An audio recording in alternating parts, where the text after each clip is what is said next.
My next guest nearly lost his life last summer when a gunman opened fire at the Republican congressional baseball team's practice. After months of surgeries and intensive rehab, he fought his way back and returned to Congress. Louisiana Congressman and author of the new book, Back in the Game, Steve Scalise, joins me now in a Justice exclusive. Well, Congressman, first of all, welcome to Justice. Thank you, Judge. Great to be with you. Good. Well, we're thrilled to have you on tonight. You know, we'll get to your book a little later, but, you know, now you are in the next session of Congress, you're going to be holding a different position. How do you see things playing out in the next congressional session?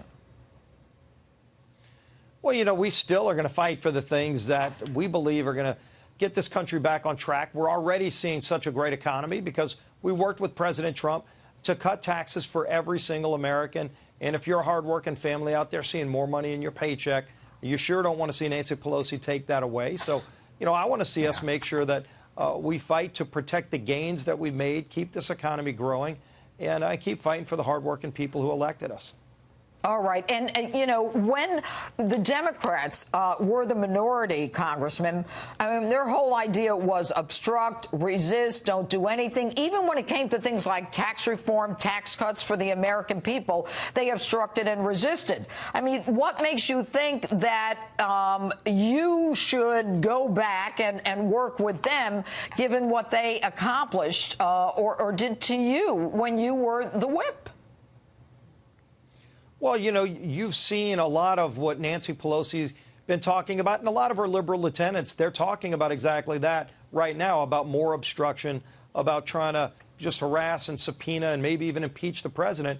But, Judge, when I was out in a lot of those swing districts, the districts that went from Republican to Democrat that ultimately flipped the House, those candidates were not talking about harassing the president. They were talking about a lot of the things that we worked on. And so it's going to be interesting to see. Are they going to join up with Nancy Pelosi after their election and be a part of that resist movement? If so, it's going to be, I think it's going to be a real tough year for them in 2020 because that's not what they were elected on. But we're going to look, we're going to fight to defend the gains we made. And if they want to harass the administration and the president, we're going to be stopping them using every tool we have. But in the end, that's going to be Nancy Pelosi's decision to see which way she wants to go. But we're going to be there to fight her if she goes the wrong way or tries to reverse any gains we made.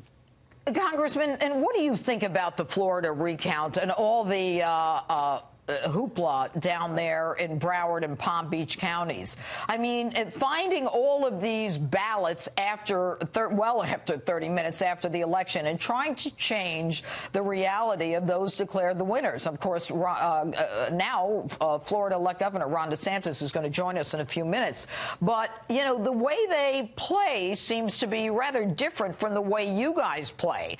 They fight to win, as Mark Elias said so clearly. What do we fight to do? Well, Judge, they don't just fight to win. They literally will go around the rules. And what you're seeing right now, they're not trying to count every vote. You know, they use that mantra. But if you voted legally in Florida and then all of a sudden 10,000 votes just show up from under somebody's mattress, and it just so happens to be for a candidate different than the one you voted for, then they're trying to steal your vote. And voter theft is something that is against the law. And so obviously both teams have attorneys down there, as they should, to try to stop theft from occurring. But it's just surprising when you see the same county, Broward County, they've had a history of not being able to get this right. But I'm glad Ron DeSantis is down there with his team. Matt Gaetz and I talk a lot about this, what he's doing to make sure the law is being followed. So we have our own folks making sure that they're not going to steal this election. And Brenda Snipes says, you know, the court has no role in this right now. I mean, you know, you got to wonder about respect for the law. But I want to move on to your book. In your book, you talk about what happened to you. Was there ever a period of time, Congressman, when you said, you know what, I got shot. I almost died several times as a result of this injury. Did you ever think about not coming back and just, you know, hanging up a shingle somewhere and doing something else?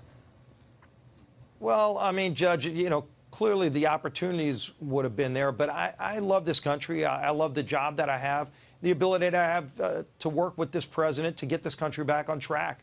And, you know, I wasn't sure if I was going to be able to recover from my injuries, and that would have been the only thing that would have kept me back. But it was one of the things that motivated me to fight to get back. And I talk about this a lot in the book. And Back in the Game, the book I wrote about the miracles that happened along the way, the heroes that saved my life and helped me to be able to recover, but just what the motivations were, why I wanted to fight so hard to get back, to be able to be a part of some of the things that we were able to do historically over this last year, including the tax cut bill, which was just something special to work on, working with President Trump, working with Chairman Kevin Brady and the rest of our team to do something that's truly transformed this country and the economy. You certainly have, and you have impressed so many people along the way. Congressman Steve Scalise, thanks so much for being with us this evening. Judge, great being with you.